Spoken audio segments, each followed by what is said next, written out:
Today I will teach what you would learn if you would go to a North Korean spy school.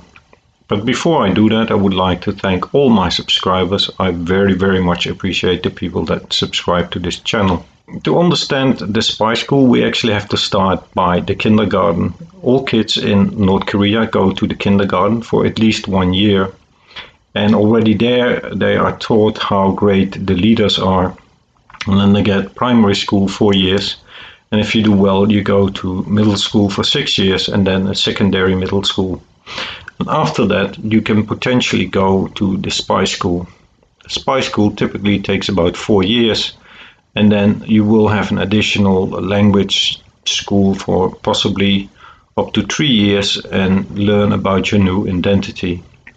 Alternatively, you go to the Pyongyang University of Foreign Studies and you learn language, and many diplomats come from this school, and then you might go to the spy school for 2 years afterwards. Here we can see all the languages that you can learn at the university. And just to keep it a bit interesting, all these ladies come from these different countries, and you can try to find out which one is the North Korean one. The curriculum at the spy school is on the one hand very traditional, and on the other hand it's quite creative. I already went over this in my last video. There's self-defense, weapon training, swimming, communications, all that kind of stuff, and then there's the special stuff. I will go a bit more in detail here. There is about 4 years of self-defense training. In these 4 years you will have a basic course where you will have some weapon training. You learn to shoot and you learn to use a poisonous pen, but this is actually less than 1% of the training, because spies use their brains, they don't use weapons. There are very few spies that will go around with a gun. But much more important is ideology. Between 6 and 10% of all the courses actually is about how great the leaders are and how rotten America is and how fantastic their country is and how important it is to protect the country. Another thing that is actually quite interesting is psychology. Here are 4 of the different things that you can learn. Opportunities for use of psychological methods. Psychological influencing of foreigners. How to recruit and psychologically manipulate agents. And this one is very interesting. How to be a foreigner's wife. Considering that North Korean women cannot marry a foreigner, normal, this is actually very special, because this indicates that they would possibly be operating under a different identity and for a long period would be an undercover mole somewhere in another country.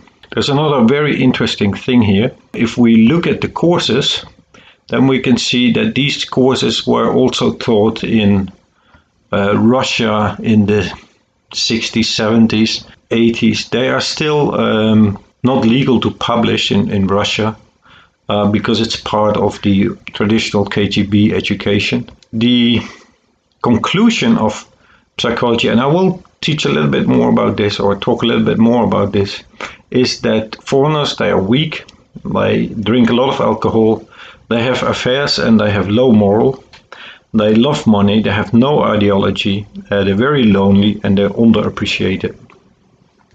And of course, as a spy, you're supposed to use that to gain access. Psychological influence may be addressed by orientation. And orientation means that you should try to understand what kind of ideas does your target have, what is this person's worldview. This kind of information you can use to persuade people. And then the next thing is, what are their emotions, what are their feelings? And this you can use to put psychological pressure on people. And in real life, this of course is a combination of these two things. You on the one hand stimulate them, and on the other hand you push them. When you're at spy school, you learn how to make sure that nobody is following you. Sometimes you learn how to make sure that people are following you. And then there is communication, ciphers, coded message, dead drops, all the classic normal stuff. But let's continue. So I divided the spies into different groups because it will be easier to explain what they actually do. Here we have the diplomatic spy, and I will explain them in different details. We have the female spy that sometimes has an extra role like honey trap or wife. Then we have the craftsman, and we have the defector spy. Here is the cyber because they actually are a complete independent unit. They're part of the military and they do their own thing. However, sometimes they will learn certain crafts from the basic training anyway, because they operate very often outside the country, and they of course should be aware if somebody is watching them. So let's start with the diplomatic spy. They have basic training, they have a very extensive language training. They will be good at spotting people that they think might be willing to work for the North Korean government. Psychology to learn how you would be able to spot somebody.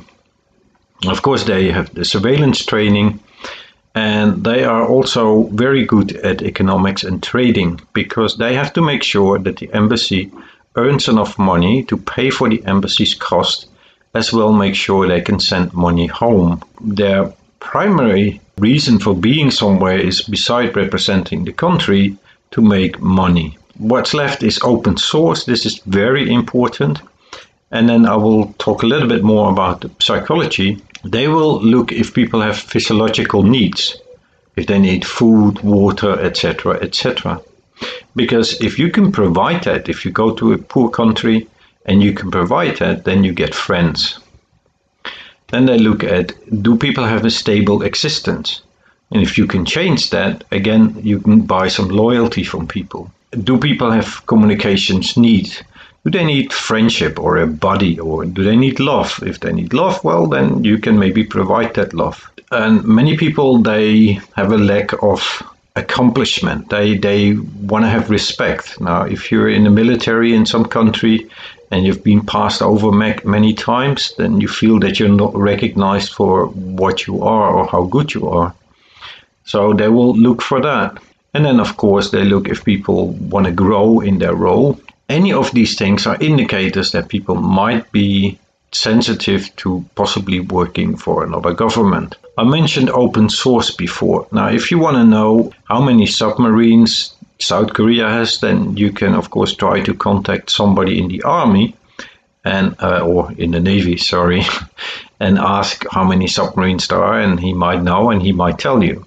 You can also go to Wikipedia and just look it up. So a big part of embassies, diplomatic spies, is actually looking into open source information. If you want to do something in the development of your fertilizer factory, well, why invent the wheel if your diplomats can just pretty much visit a fertilizer factory and get the blueprints in another country? We're going to look at the craftsmen. This is actually quite an interesting group. They have the basic training, not too much psychology. They, of course, have ideology. They make tools. They make spy tools. And they know everything about gadgets. They are the people that can provide all these listening devices here. They are the people that can set up a man in the middle station. That means that you might think that you actually are using a Russian telephone line because you're very close to the Russian border, but in reality it's still a North Korean one that pretends to be Russian. These are people that have spy cameras and they can break in anywhere. They're really good at lockpicking. So if there's any place typically in South Korea that you would like to bug, then it's the craftsmen that will come. They will open the locks without that you can see it. They will install the listening devices. Sometimes they work under foreign IDs if necessary, because often it's outside the country. Then we have a look at the female spies. They are sometimes used as honey traps. That pretty much means that if they are in South Korea and they can start a sexual relationship with somebody, then that can be used as blackmail against people. They sometimes use as defector spies. That means that they defect and pretend to be a defector. I will tell a little bit more about that. They will often operate under foreign IDs, and if they work under foreign ID, then they will know the culture, the food, and the traditions of the country they pretend to come from. And every now and then, they might actually, under a foreign ID, marry an important person in another country. Now, all the reasons why they do that is, of course, to gather intelligence. And here we have an old spy that blew up an airplane, and it took the South Korean intelligence service 8 days to break her. After 8 days, she started talking, which of course brings me to the interrogation techniques. These people learn how not to answer questions, how to handle torture, rough treatment, and they are extremely committed. Like I said, here we have a bit more on the female spies, like I said. The honey traps, this is pretty straightforward. It's a pretty girl that meets a lonely man or a businessman. It could be a businessman in North Korea. It can also be somewhere else in Asia. And then eventually they have some blackmail, which they can use. They can be defectors. And if they do that, then they're, of course, very much anti-North Korea. And if they will be sent out as a wife, then of course, they will learn the culture. Let's say they pretend to be from Vietnam. They'll speak perfectly Vietnamese. They know the traditions. They can make the food. They celebrate all the important days. And of course, they learn a lot of psychology to make sure that they completely understand their target. Here's some of this psychology stuff they learn. It pretty much says that one of the operatives' most important tasks in the process of studying and cultivating the foreigner is to detect the signs indicating his susceptibility to psychological influence. So learn all about your target and make an in-depth study of how this foreigner is. And when you know that, then you also can be the perfect handler, wife, friend, lover.